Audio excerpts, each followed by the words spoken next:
Morning my dear students. आज मैं आपको क्लास 12 मैथ का लेसन 4.4 डिटरमिनेंट्स का क्वेश्चन नंबर 14 एग्जांपल का लेके आया हूँ। इसमें क्या दिया है, इफ ए मैट्रिक्स एलिमेंट दिए 2 1 3 -4 and B 1 -1 -2 3 then verified that A B cofactor is equal to B cofactor into A cofactor. ठीक है, अब हम चलते हैं, आपको यहाँ पे सवाल लेफ्ट हैंड साइड से राइट हैंड साइड सिद्ध करना है तुमको। ठीक है, तो हमको क्या ज्ञात करना है, पहले A B cofactor B cofactor into A cofactor. ठीक है, तो यहाँ हम पहले सबसे पहले लेफ्ट हैंड साइड से निकाल लेते हैं। क्या निकाल लेते हैं, पहले डिटर्मिनेंट्स ए बी निकाल लेते हैं दोस्त। डिटर्मिनेंट्स ए बी ज्ञात करने के लिए हमको क्या है, हमारा ए का एलिमेंट्स कितने हैं, 2 1 और कितना है 3 -4 इज इक्वल टू कितना हो जाएगा, -8 माइनस कितना हो जाएगा 3 इज इक्वल टू कितना हो गया, -1 -11। ठीक है, ए बी डिटर्मिनेंट्स कितना आ गया हमारा, -11। ठीक है, एक वैल्यू तो हमको ये ज्ञात हो गया, क्योंकि इस वैल्यू को ज्ञात करने के लिए एक हमारा सूत्र होता है, A B cofactor is equal to 1 upon determinants A B adjoint A B होता है। ठीक है, अब हम यहां से ज्ञात कर लेते हैं। ठीक, अब हम इसके बाद क्या ज्ञात करते हैं दोस्त, ए बी ज्ञात करते हैं। ठीक है, ए इंटू बी ज्ञात करते हैं। ए के एलिमेंट्स कितने हैं, 2 1 3 -4 और बी के एलिमेंट्स कितने हैं, 1 -1 और कितना है -2 और 3, इतना है। अब हमको इसको मल्टीप्लाई कर लीजिए, A B is equal to कितना हो जाएगा, कर लीजिए मल्टीप्लाई। अब मल्टीप्लाई करने के लिए हमने आपको बताया था R1 C1 R1 C2 R2 C2 R2 C2। ठीक है, R2 C1 R2 C2, इसका मतलब ये हुआ, इनको गुणा करके प्लस कर लेना है, जोड़ लेना है। ठीक है, जोड़ घटा लेना है, जो भी है।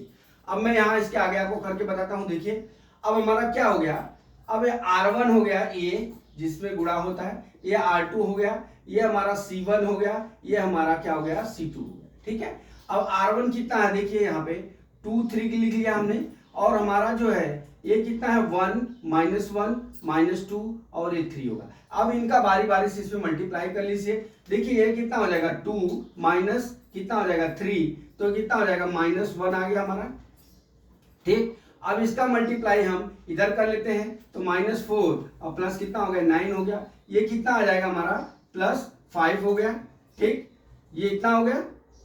अब उसी तरह से हम दूसरे रो का मल्टीप्लाई कर लेते हैं। दूसरा रो कितना है हमारा, 1 माइनस कितना है 4 है, कर लीजिए मल्टीप्लाई, तो ये कितना हो जाएगा 1। ठीक है, 1 + 4 हो जाएगा, ये कितना हो जाएगा हमारा 5 हो गया।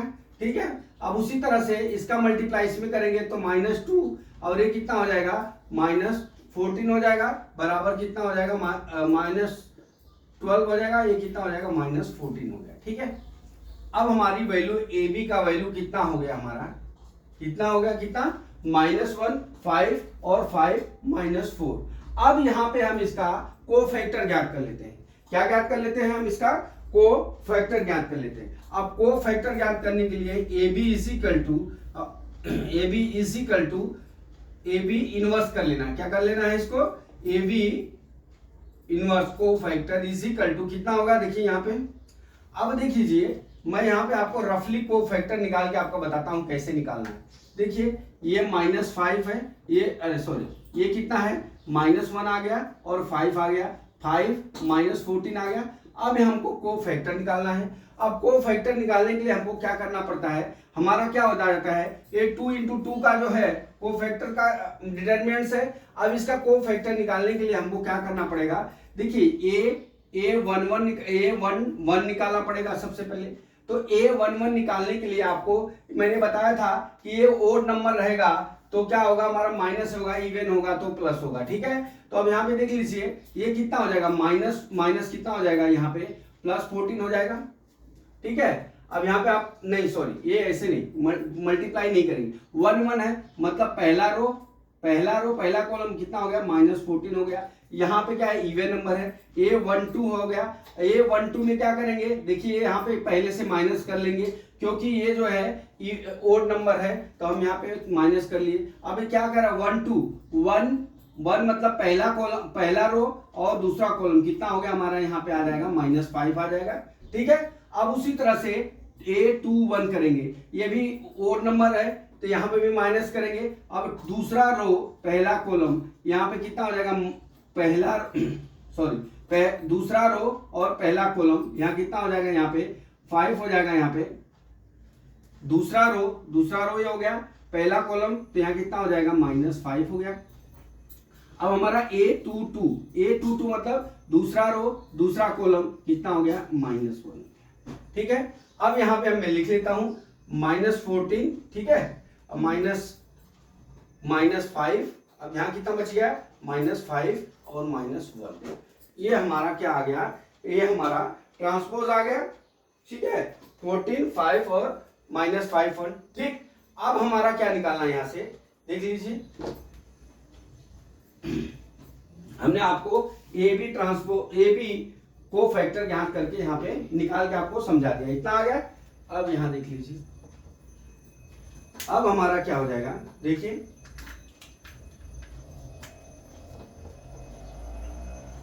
ए B cofactor is equal to 1 upon determinants A B into adjoint A B. Adjoint, ये हमने क्या निकाला, यहां पे हमने क्या निकाला, एडजॉइंट ए बी निकाला। ठीक है, सॉरी, यहां पे हमने निकाला क्या, एडजॉइंट ए बी। ठीक है, यहां निकालिए। अब एडजॉइंट ए बी निकाल लिया आपने, एडजॉइंट ए बी हमारा इतना आ गया। अब यहां पे देख लीजिए, A B cofactor is equal to 1 अपान -11 आया है, ए बी डिटरमिनेंट्स कितना आया हमारा, -11 आया। एडजॉइंट ए बी हमारा कितना आ गया, यहाँ पे देखिए -14 -5। ठीक है, यहाँ कितना आया, -5 और कितना हो गया, यहाँ पे -1 हो गया। ठीक, ये हमारा आया था क्या, एडजॉइंट ए बी निकाल दिया था। ठीक है, अब जब एडजॉइंट ए बी निकाल दिया, तो अब यहाँ पे हल कर लीजिए, A B cofactor is equal to, ये देखिए क्या है, ये इधर भी माइनस है इधर भी माइनस है, तो हम इसको क्या कर सकते हैं, इज इक्वल टू 1 अपान 11 कोष्टक में 14 5 5 और 1। ये हमारा आ गया क्या, ये हमारा आ गया ए B cofactor is equal to इतना आ गया। ये हमारा लेफ्ट हैंड साइड वाला है। ठीक है, कौन सा, लेफ्ट हैंड साइड वाला। अब हम चलते हैं क्या ज्ञात करने के लिए माय डियर। अब यहां पे हम क्या ज्ञात करेंगे, देखिए हमारा क्या है, बी को फैक्टर इंटू ए को फैक्टर। ठीक है, ये ज्ञात करना है अपने को राइट हैंड साइड से। ठीक है, अब राइट हैंड साइड में ए बी और ए ज्ञात करना है। ठीक है, तो अब सबसे पहले हमारा बी क्या है, ए क्या है और बी क्या है। ठीक है, तो हमारा ए क्या है, यहाँ ए लिख लीजिए, ए इज इक्वल टू 2 1 3 -4 है। ठीक, अब यहाँ पे क्या है, बी कितना है हमारा, बी इज इक्वल टू 1 -1 -2, अब यहाँ कितना है, 3। ठीक, अब हम क्या करते हैं, अब हम क्या करेंगे, यहाँ पे ए डिटरमिनेंट्स देखिए कितना हमारा, डिटरमिनेंट्स यहाँ ज्ञात कर लीजिए, ये कितना हो जाएगा, -8 -3 हो जाएगा, ये कितना हो जाएगा, -11 हो गया। ठीक है, अब हमने ये ज्ञात कर लिया। अब यहां से हम क्या करते हैं, अब यहां से हम क्या ज्ञात करना है, बी। अब बी को फैक्टर ज्ञात करेंगे पहले, B cofactor is equal to, देखिए यहां पे रख लेते हैं। अब बी का कितना हो जाएगा, देखिए अब यहाँ पे A11 होता है, A11, यहाँ पे A11 का वैल्यू क्या लिखना है, तब ये 11 कितना हो जाएगा, यहाँ पे देखिए A11, ये 1 हो गया और ये 1 हो गया, कितना आ गया, यहाँ पे 3 आ गया। ठीक, अब देख लीजिए अपने को क्या ज्ञात करना है, A12। अब A12 ज्ञात करना है, पहला रो और क्या हो गया, दूसरा कॉलम, यहाँ कितना हो जाएगा, -1। ठीक, अब यहाँ पे क्या हो जाएगा, 2 1 ज्ञात करना है, 2 1 दूसरा रो और पहला कॉलम कितना हो गया, -2 हो गया। अब उसी तरह से A22 ज्ञात करना है, 2 ज्ञात करना है। देखिए यहाँ पे हमने कुछ मिस्टेक किए हैं, जैसे A11 ज्ञात करेंगे तो ये क्या हो जाएगा, इवन नंबर है, इवन नंबर में आएगा तो ये प्लस हो जाएगा, और जब भी A12 ज्ञात करेंगे तो ये क्या आ जाएगा, ओड नंबर, A12 पहला रो और दूसरा कॉलम, पहला रो दूसरा कॉलम, तो ये क्या हो जाएगा हमारा, ये 3 है तो यहाँ पे क्या आ जाएगा, यहाँ पे +1 हो जाएगा, कितना आ जाएगा, +1 हो जाएगा। ठीक, अब उसी तरह से A21 जब ज्ञात करेंगे तो 21 का वैल्यू ये हो जाएगा तो ये 2 हो जाएगा। ठीक है, अब A22 ज्ञात करेंगे, A22 ज्ञात करेंगे तो यहाँ पे कितना हो जाएगा, 1। हमारे B को फैक्टर की वैल्यू कितने आ गई, 3 2, हमारा कितना आ गया, को फैक्टर की वैल्यू A का कितना आया, 3 2 3 1 2 1 3 3 1 2 1। ठीक है, ये इधर आएगा दोस्तों, ये उल्टा लिख दिया, 3 1 2 1 आएगा। ठीक है, ये ऐसा हो गया। अब हम यहां ज्ञात करते हैं A इनवर्स। ठीक है, अब A का वैल्यू कितना दिया हमारा, देखिए हमारा 2 और 1 दिया है, और यहाँ पे 3 -4 दिया है। ठीक है, अब बराबर क्या हो जाएगा, यहां पे क्या करेंगे आप, अब इसका कोफैक्टर निकालना आपने को, तो अब यहाँ पे A11 की वैल्यू कितनी हो जाएगी, देखिए माइनस कितना हो जाएगा हमारा, यहाँ पे देखिए -4 आ गया।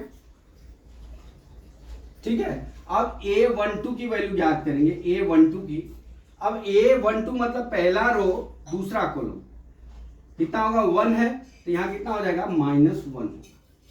ठीक है, अब उसी तरह से A21 ज्ञात करेंगे, A21 जब ज्ञात करेंगे तो दूसरा रो पहला कॉलम, ये कितना हो जाएगा, ये -3 नीचे आ जाएगा। ठीक है, अब उसी तरह से हम क्या ज्ञात करेंगे, A22 ज्ञात करेंगे, A22 ज्ञात करेंगे तो हमारा कितना आ जाएगा, ये 2, कितना आ गया, A इनवर्स की वैल्यू कितनी आ गई हमारी, देख लीजिए आप, A इनवर्स की वैल्यू -4 1 3 2, यहाँ पे भी मैंने उल्टा लिख दिया, A11 यहाँ आएगा, यहाँ पे 3 हो जाएगा, -3, यहाँ पे क्या हो जाएगा, -1 हो जाएगा। क्योंकि हम जब वैल्यू लिखते हैं माय डियर, तो हम क्या लिखते हैं, A11 A12 A1 A21 A22, इस तरह से हम लिखते हैं, इसकी वैल्यू ये होती है। तो देखना आप भी मल्टीप्लाई करने में इधर उल्टा मत कर लेना। तो हमने ट्रांसपोज ज्ञात किया, देखिए A11 की वैल्यू हमने कितना निकाल दिया, फिर से आपको समझा दे रहा हूं, देखिए यहाँ पे A11 की वैल्यू हमारी कितना आ गया, देखिए A11 मतलब ये कितना हो गया, ये ट्रांसपोज ज्ञात कर रहे हैं तो इसकी वैल्यू कितनी हो गई, देखिए यहाँ पे 1, ठीक है, यहाँ पे 1 इनवर्स कोफैक्टर निकाल रहे हैं, तो A11 का वैल्यू कितना हमने रखा है, यहाँ पे देखिए 1 ठीक है, -4 हो गया, यहाँ लिख लिया। अब A12 की वैल्यू कितनी आ गई, 12 की वैल्यू देखिए 1, ये 1 और 2 की वैल्यू कितना होगी, माइनस होगी। तो आपको एक चीज याद रखना होगा, सीधा मत लेना, डिटरमिनेंट्स निकल जाएगा तो गड़बड़ हो जाएगा। आपको इस तरह इस फार्मूले को आपको याद रखना पड़ेगा कोफैक्टर ज्ञात करने के लिए, कि हमको A11 A12 A21 A22 लिखना है यहाँ, बराबर इस तरह से लिखते हैं। मैंने यहाँ पे भी उल्टा कर दिया था यहाँ पे, लेकिन आपको इस तरह से लिखना है। ठीक, अब हम क्या करते हैं, B cofactor into A cofactor ज्ञात कर लेते हैं, इजिकल टू, देखिए अब यहाँ पे हमारा B कितना है, B क्या कितना आया, 3 1 2 1 बराबर इंटू देखिए -4 -1 -3 और ये 2। ठीक, अब हम इसका मल्टीप्लाई कर लेते हैं। अब देखिए मल्टीप्लाई करने के लिए मैं इधर मल्टीप्लाई कर लेता हूं, यहाँ पे लिख लेता हूं B cofactor into A cofactor is equal to कितना हो गया, करिए यहाँ पे कितना हो जाएगा, देखिए मैं यहाँ पे लिखता हूं, ये हो गया हमारा 3 2, ये कितना हो गया, -4 -1 -3 और 2 हो गया। अब इसका हम मल्टीप्लाई कर लेते हैं, देखिए तो ये कितना हो जाएगा, -12, ये कितना हो जाएगा, -2, ये कितना आ जाएगा यहाँ पे -14 हो गया। ठीक, अब इसका यहाँ पे मल्टीप्लाई करेंगे तो -9 प्लस कितना हो गया 4, यहाँ कितना आ गया हमारा -5 आ गया। ठीक, अब उसी तरह से हम क्या करते हैं, दूसरे कॉलम का कर लेते हैं। ठीक है, दूसरे वाले का कर लेते हैं।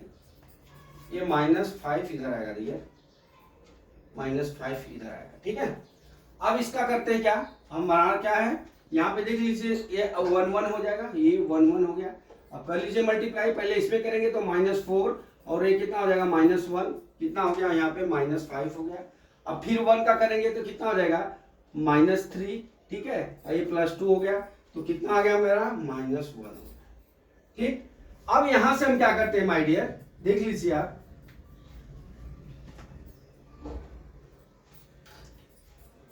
अब यहां से हम क्या ज्ञात करेंगे, अब यहां से हमको यहां से बी ट्रांसपोर्ट, ये तो सॉरी ये हमने क्या निकाला है, एड ज्वाइंट ए निकाला है। यहाँ ए इनवर्स बी मत लिखिए, हम यहाँ पे एड ज्वाइंट ए निकाल लें, adjoint A inverse B, sorry B inverse A inverse. ठीक है, अब यहां पे हम क्या करेंगे, एड ज्वाइंट निकल गया। ठीक है, हमारा एड ज्वाइंट क्या निकला, B cofactor into A cofactor निकल गया। ठीक है, अब हम क्या करते हैं, ये जो हमारा इतना आया ना, ये अब इसको हम ये फार्मूले में यहाँ पे फिट कर लेते हैं। देखिए अब हमारा क्या हो जाएगा, यहाँ पे आप लिखेंगे बी, हमको क्या प्रूव करना है, B cofactor into A cofactor is equal to हमारा कितना हो जाएगा -1/11। एड ज्वाइंट बी ज्वाइंट कितना आ गया हमारा यहाँ पे लिख लीजिए कितना आया -14 -5 और फिर कितना आया -5 और 1 आया। अब इसको हम क्या करते हैं, B cofactor into cofactor is equal to 1/11 minus बाहर भी अंदर भी, तो 14 5 1, ये हमारा लेफ्ट हैंड साइड बराबर राइट हैंड साइड। ठीक है, लेफ्ट हैंड साइड बराबर राइट हैंड साइड। तो माय डियर स्टूडेंट्स, इसमें करना क्या था, मैं आपको वही चीज समझाना चाह रहा हूं इसमें, कि सबसे पहले आपको ये फार्मूला याद रखना है, क्या, ये A B transpose A B cofactor is equal to 1/AB determinants adjoint A B. ठीक है, एड ज्वाइंट ए बी। ठीक है, अब यहां से हम क्या ज्ञात करते हैं, सबसे पहले हमको ये प्रूफ करना है, तो हम सबसे पहले हम ए बी डिटरमिनेंट्स ज्ञात कर लेंगे। ये क्या आ गया हमारा माइनस आ गया। ठीक है, वो लिख लेंगे वैल्यू को। फिर इसके बाद हम क्या ज्ञात करते हैं, हमारा न्यूमेरिकल में a इंटू बी निकालने को बोला है, तो हम a इंटू बी निकाल लेते हैं। a इंटू बी निकाल लिया, इतना आ गया। तो अब यहाँ पे एड ज्वाइंट ए बी ज्ञात करेंगे। देखिए एड ज्वाइंट ए बी ज्ञात करने के लिए आपको ये 2 इंटू 2 का जब हम एड ज्वाइंट ए निकालते हैं तो हमारा A11 A11 A12 A21 A22 एक कोफैक्टर आपको याद रखना पड़ेगा, नहीं तो आगे चल के आप जो है सीधा सीधा लिख लेंगे तो सवाल गलत हो जाएगा। ठीक है, तो हमने ऐसा ही करके यहाँ पे लिख लिया। ठीक है, अब हम चलते हैं दूसरा टॉपिक पे। अब यहाँ पे हमारा इतना आ गया, अब हम ये फार्मूले में रख के हमने इसकी वैल्यू निकाल लिया। A B cofactor is equal to कितना आ गया 1/11 14 5 5 1। ठीक है, इतना आ गया। अब हम क्या करेंगे, अब हमको क्या ज्ञात करना है, राइट हैंड साइड में बी कोफैक्टर ए कोफैक्टर या बी इनवर्स ए इनवर्स ज्ञात करना है। बी इनवर्स ए और ए इनवर्स ए ज्ञात करना है। ठीक है, अब बी इनवर्स ए और ए इनवर्स ए ज्ञात करने के लिए सबसे पहले आपको एक ए वैल्यू निकालना पड़ेगा और बी वैल्यू निकालना पड़ेगा। ठीक है, अब हमको क्या करना है, ए इनवर्स निकालना है, बी इनवर्स निकालना है। अब ए इनवर्स और बी इनवर्स निकालने के लिए आपको क्या करना पड़ेगा, सबसे पहले हमने आपको जो A11 और A12 का ये जो फार्मूला बताया, ये डिटरमिनेंट्स आपको ध्यान में रहना चाहिए, और इसके ऊपर से हम ए इनवर्स और बी इनवर्स यहाँ पर कर सकते हैं, यहाँ कोफैक्टर ज्ञात कर सकते हैं। ठीक है, जब आएगा तो हम क्या करेंगे, जब adjoint B dash A B cofactor और ए कोफैक्टर का मल्टीप्लाई करेंगे तो हमारा इतना आ जाएगा। ठीक है, अब यहाँ इतना आ गया तो हमारा लेफ्ट हैंड साइड की वैल्यू और राइट हैंड साइड की वैल्यू दोनों क्या हो गई, हमारी इक्वल हो गई। ठीक है, लेफ्ट हैंड साइड की वैल्यू और राइट हैंड साइड की वैल्यू हमारी इक्वल हो गई, इसलिए सवाल क्या हो गया, प्रूव हो गया। तो माय डियर स्टूडेंट्स, मैं आशा करता हूं ये न्यूमेरिकल आपको समझ में आ गया होगा। अगला न्यूमेरिकल कल मैं फिर लेके आता हूं। जय मां सरस्वती, जय भारत माता, जय जवान, जय किसान।